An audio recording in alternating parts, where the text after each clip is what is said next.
E aí galera, tudo bem com vocês? Hoje eu vou fazer uma experiência super intrigante.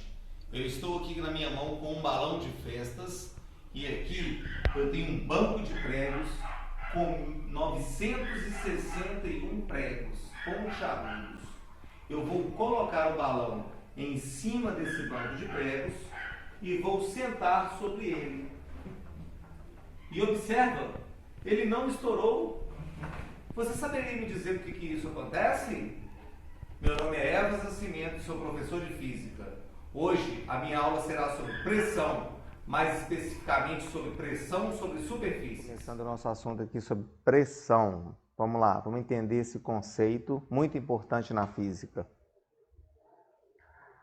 Se eu tiver, por exemplo, um prego A e um prego B, e eu quiser furar uma parede batendo com o martelo e usando a mesma força, qual deles você acha que entraria com maior facilidade? O prego A mais pontiagudo ou o prego B menos pontiagudo? Ao longo dessa aula nossa, você poderá responder a essa pergunta. O conceito de pressão, fisicamente falando, é a distribuição da força ao longo de uma determinada área.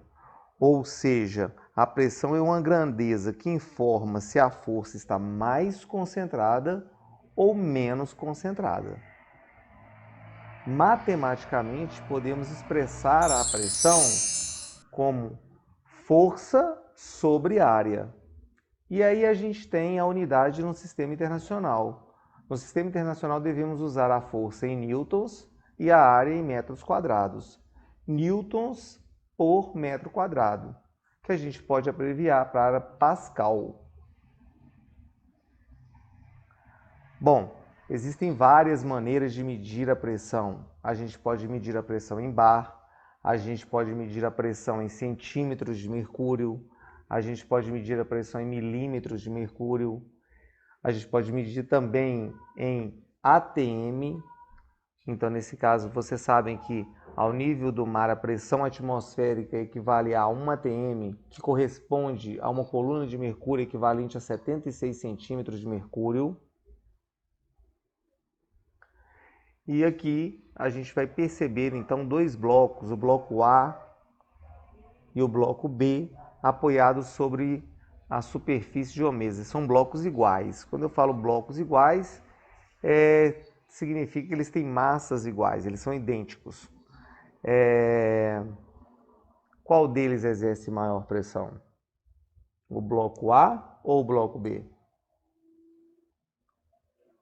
Pelo conceito que a gente estudou. Então, portanto, a partir dos slides anteriores, nós podemos perceber que a pressão é menor em A, já que o peso do bloco está mais distribuído e o peso do bloco B está mais concentrado. E aí, caso você se depare em uma areia movediça, você gostaria de afundar mais rápido ou mais lentamente?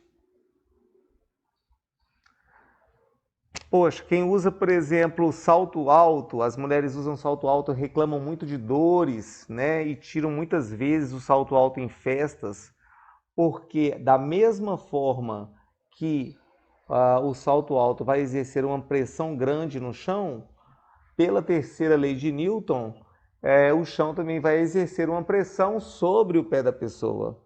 Então, essa pressão alta vai machucar o calcanhar dessa pessoa também. Então, por isso as dores intensas pelo uso prolongado de saltos altos. Saltos de ponta agulha, por exemplo.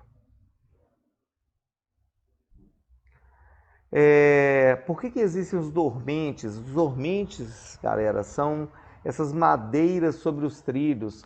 Esses dormentes, eles servem para diminuir a pressão do peso do trem ao passar sobre ele, para que evite um afundamento naquela região por onde o trem estiver passando.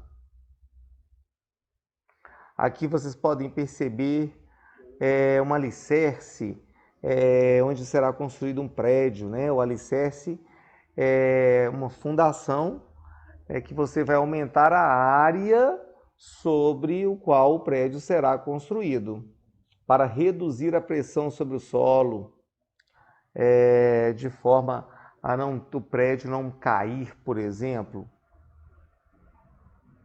Aqui a gente vai ver o bisturi, né? Que o bisturi ele é afiado. O afiado é exatamente para poder você exercer menor força sobre a superfície que você deseja cortar. Já pensaram sobre o amolador de facas? O amolador de facas faz exatamente isso. Ele diminui a área de contato para que você possa reduzir a pressão sobre a superfície cortante.